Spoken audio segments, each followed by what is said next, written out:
Jon Grey erkaklar Mars, ayollar esa Venera sayyorasidan audio kitobi 23-qism.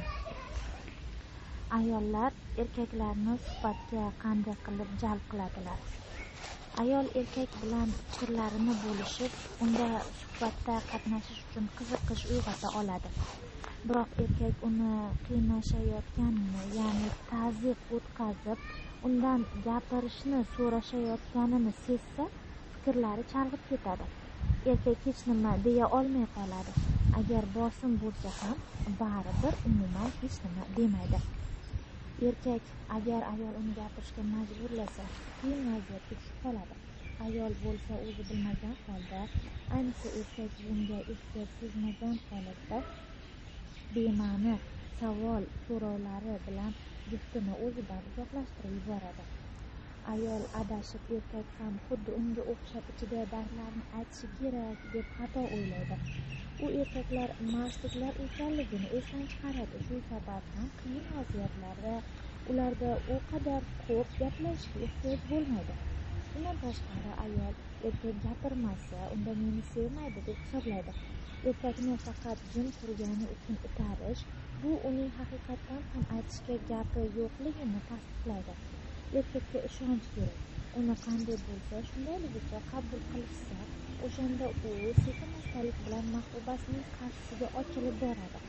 O'sha vaqtda mahbubasi uni gapirishga majburlasa yoki uzoqlashgani uchun gina qilsa, erkak ana shu ishonchni his etmaydi.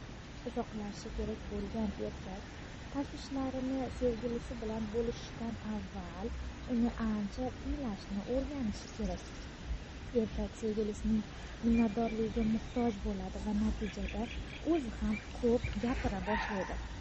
Erkak bilan qanday qilib suhbat uyushtirish mumkin? Ayol erkakni qanchalik kuch bilan suhbatga tortsa, u shunchalik bu muloqotdan o'zini olib qochadi. Erkakni majburlab gapirtirish bu yechim emas, ayniqsa sherigingiz uzoqlashishni xohlayotgan bo'lsa. Ayol erkakka qarata men qanday qilib uni gapirtirishim mumkin deya savol bermasdan, o'ziga yuzlanib men qanday qilib u bilan yaqin masofadagi aloqaga chiqishim mumkin deyishi kerak.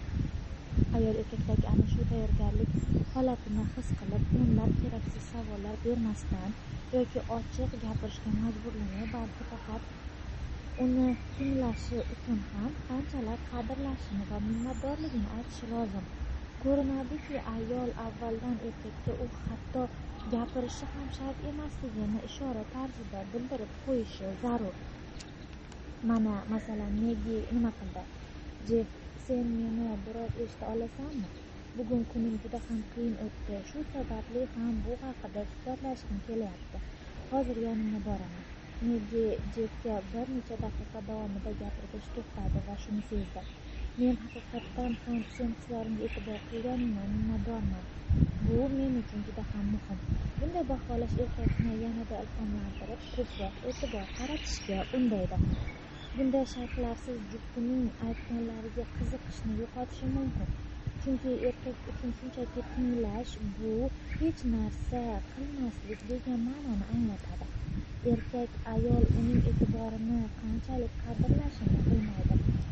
Ko'pchilik ayollar instinktiv ravishda insonni tinglash qanchalik muhimligini tushunishadi. Biroq erkak buni ma'lum mashqlarsiz ham biladi deb qabul qilish, bu undan ayollarcha xarakterni kutish bilan barobardir. Vaqtga qarshi erkak sevgilisidan uni tinglashi qanchalar muhimligini bilgach, u suhbatning qadrini va bahosini tushunib, hurmat qilishni boshlaydi. Erkak gapirishni xohlamagan vaqt. Sandra va Larri 20 yildan beri er-xotin edilar. Ajoyib kunlarning birida Sandra Larridan ajrim talab qildi, lekin Larri nigohlarini saqlab qolishni xohlardi. U qanday qilib oilaviy hayotimizni davom ettirishimiz haqida gapirishi mumkin deya o'ziga savol berardi Sandra. U axir meni sevmaydi-ku, menga nisbatan hech qanday tuyg'uni his qilmasa. Men doim gaplashaylik desam qochib ketadi. Larri sovuqqon va mehrsiz inson. U 20 yil davomida shunday bo'lib keldi. Men uni kechirib, yana yashashda davom etishni istamayman. Men juda ko'p uning hissiz xarakteriga o'zgartirish kiritaman deya urinishlardan charchadim, dedi u. Sandra uning o'zi barcha muammolarni keltirib chiqarganini hatto payqamasdi ham. U barcha tashvishlarda faqat erini ayblardi.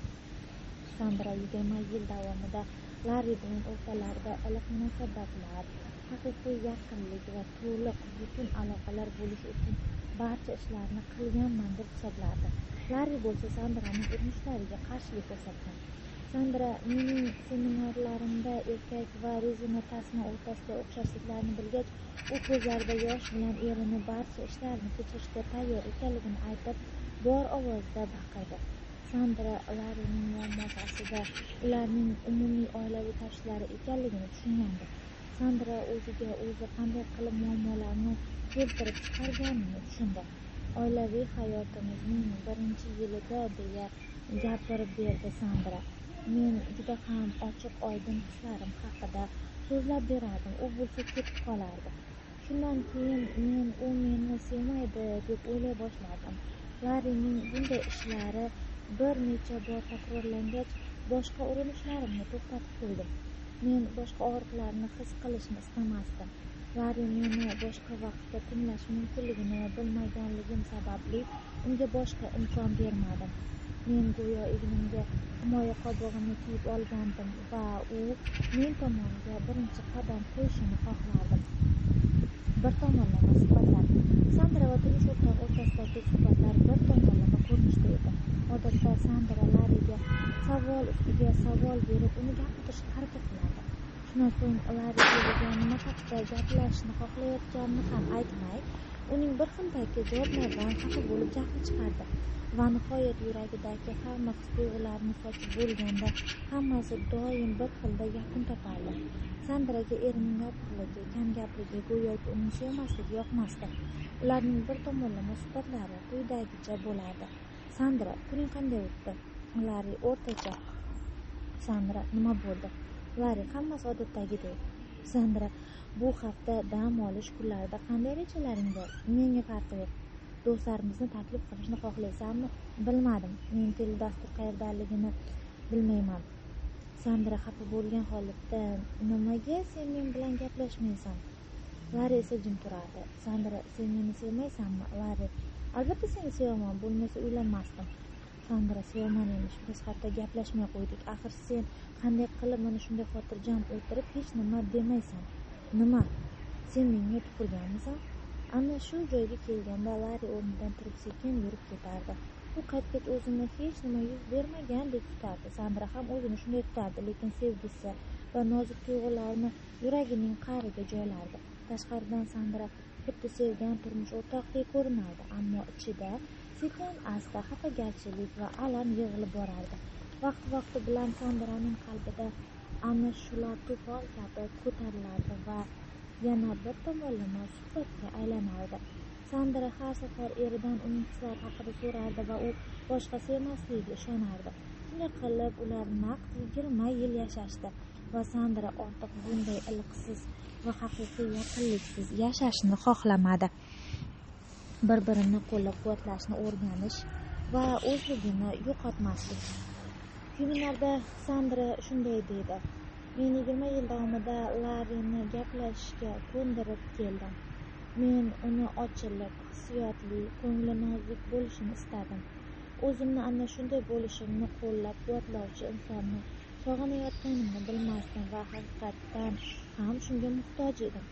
Biz erim bilan mana shu dam olish kunlarida 20 yil davomida gaplashmagan intim munosabatlarimiz haqida suhbatlashdik.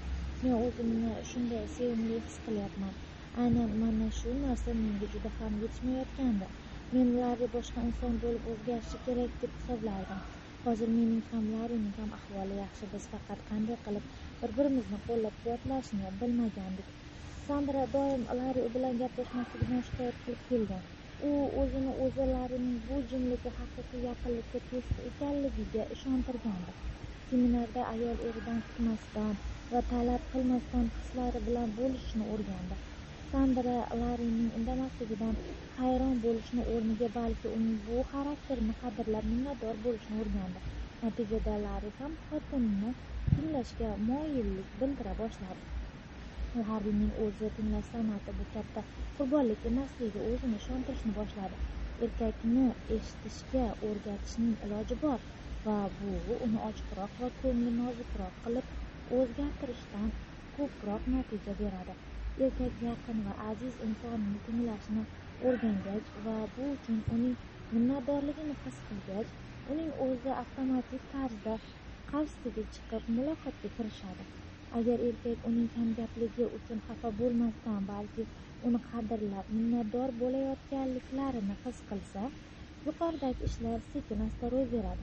Erkakni gapirishga majburlamaslik kerak. Shunda uning o'zi tabiiy ravishda bu ishni bajara boshlaydi. Biroq avval erkak uni qanday bo'lsa shundayligicha qabul qilishayotganini sezishi kerak. Agar ayol shunda ham erkakdan norozi bo'lsa, unda erkaklarning Marsdan kelganliklarini esidan chiqargan bo'ladi. Erkak uzoqlashmayotgan bo'lsa. Layza va Jim 2 yildan beri er-xotin edilar. Ular hamma ishni birgalikda bajarishardi va ajralishmasdi. Oradan bir qancha vaqt o'tib, Jimga nimadir bo'ldi va u o'zgara boshladi. Ya'ni asabiy, jahldor, kayfiyati tez-tez o'zgaruvchan bo'lib qoldi va go'yoki yorilib ketishgacha bordi. Yakkama-yakka konsultatsiyada Layza menga u bilan yashash juda ham qiyin bo'lib qoldi. Uni qo'llab-quvvatlash uchun men nimalarni qilmadim, lekin hammasi bekor ketdi. Men avvalgidek birga ko'ngilxushlik qilishimizni, do'konlarga, restoranlarga, o'tirishlarga, raqsga, plyajga, sayohatga birga borishimizni istayman. Lekin turmush o'rtog'im hammasiga befarq bo'lib qoldi. Hozir biz hech narsani birgalikda bajarmayapmiz. Faqat televizor ko'ramiz, ovqatlanamiz va uxlaymiz. Men uni sevishga harakat qilyapman, biroq qalbimda alam yig'ilyapti. Jim avvallari romantik va nozik ko'ngilli edi. Hozir u bilan yashash xuddi landavur bilan hayot kechirishdek taassurot uyg'otadi odamda. Men nima qilishni bilmayman, unga hammasi baribir dedi. Layza va Jim erkak va rezina tasmasi o'rtasidagi o'xshashlik yuzasidagi teoriya va uning temperament sikli haqida tanishib chiqqach, nima yuz berganini tushunishdi. Ular haddan ortiq ko'p vaqtni birgalikda o'tkazishgandi. Juftliklar tez-tez ajrashishlari kerak ham edi. Agar erkak ayolga juda ham yaqinlashsa va chetga chiqmasa, unda asabiylik, passivlik, kayfiyatning o'zgarishi, haddan tashqari xafa bo'lishlik, alamzadalik ko'zga tashlanadi. Jim uzoqlashishni bilmagandi. Layzasiz o'tgan vaqti uni vijdonini qiynardi. U doim ishda, o'tirishlarda xotinim bilan birga bo'lishim kerak deb hisoblardi. Layza ham turmush o'rtog'im bilan doim birga bo'lishim kerak deb o'ylardi. Men konsultatsiya paytida Layzadan turmush o'rtog'i bilan doim birga vaqt o'tkazishga uni nima majburlaganini bilishga qiziqdim. U javob berdi: men agar usiz qandaydir qiziqarli ish bilan shug'ullansam xafa bo'ladi deb hisoblardim. Men bir kuni do'konlarni Jimsiz aylandim va u rostdan ham xafa bo'ldi. Men bu kunni eslayman, gapga aralashdi Jim, biroq men u kuni boshqa sabab bilan xafa bo'lgandim.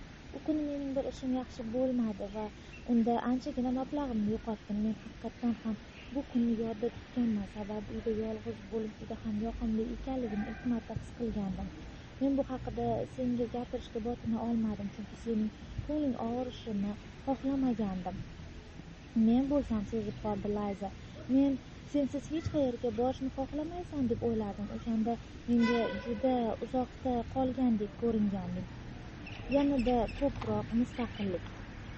Turmush o'rtog'i bilan o'rtalaridagi muammolarni tushunishga Layzaga boshqa u haqida haddan ortiq xavotir olmaslikni anglatdi. Jimning uzoqlashishlari unga ko'proq erkinlik va mustaqillikni bergandi.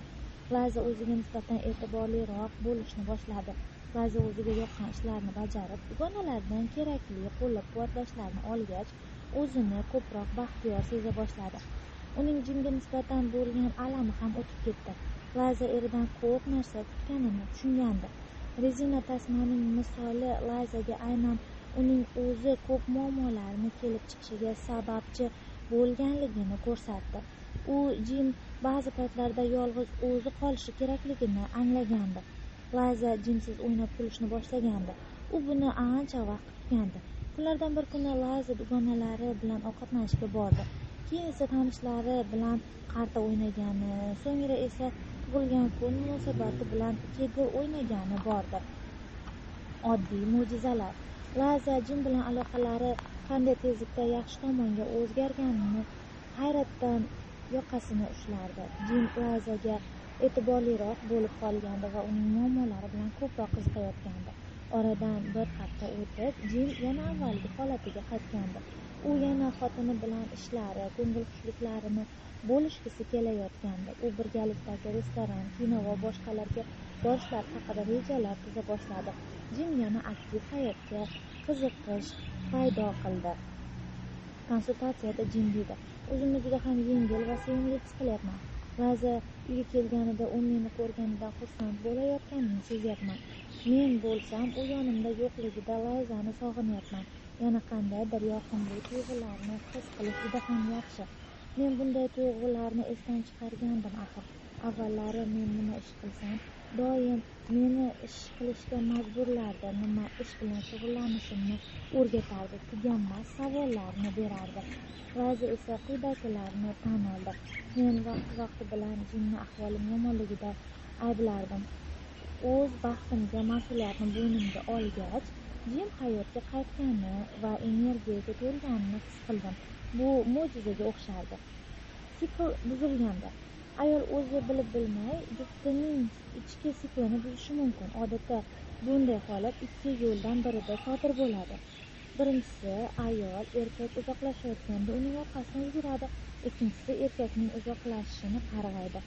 Quyida ayol erkakka yetib olib, uni uzoqlashishiga yo'l qo'ymaslik maqsadida amalga oshiradigan usullari ro'yxati keltirilmoqda. Yetib olish usullari. Birinchisi jismoniy. Erkak ayoldan uzoqlashishi bilan u juftining orqasidan yo'l oladi. Erkak boshqa xonaga chiqsa, ayol uning izidan boradi. Yoki Layza va Jinni olaylik. Layza juftining yonida bo'lish uchun o'zining barcha xohish-istaklaridan voz kechib, uning yonida bo'lgandi. Ikkinchisi, his-hayajonli holati. Erkak uzoqlashishi bilan ayol emotsional ravishda uning ortidan ketadi. Ayol erkak uchun xavotir olib, yaxshi kayfiyatda yurishiga yordam berishni xohlaydi. Ayol erkakni ayaydi va uni e'tibor, g'amxo'rlik bilan qursab olib yumshatishga harakat qiladi.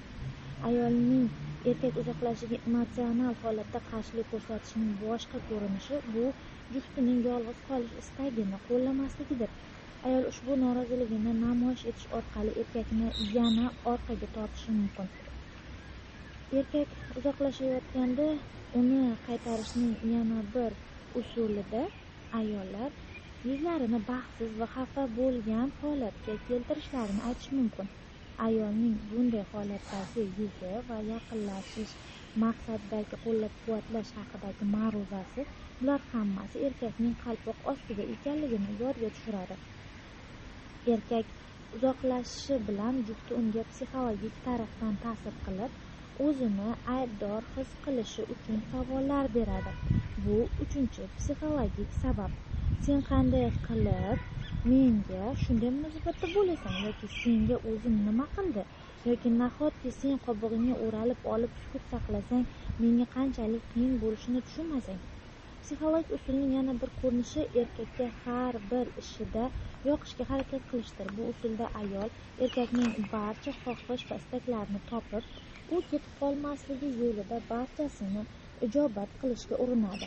Ayol ana shu yo'lda hatto g'ururidan voz kechib, menini oyoq osti qilib, erkakning oyoqlari ostiga o'zini tashlaydi. Uning fikricha erkakka ana shu holat kerak.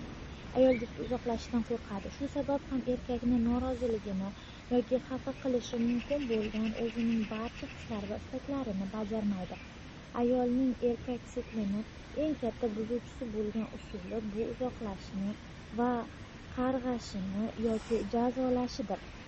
Kitobning keyingi boblarida erkakning jufti yoniga qaytib kelishiga va qarshisiga chiqishiga imkon bermaydigan, ko'plab uchraydigan erkakni jazolovchi shakllar keltiriladi. Audio kitobimiz davomini Shukrona qalb kanalimizda kuzatib boring. Biz bilan birgalikda yuksaling.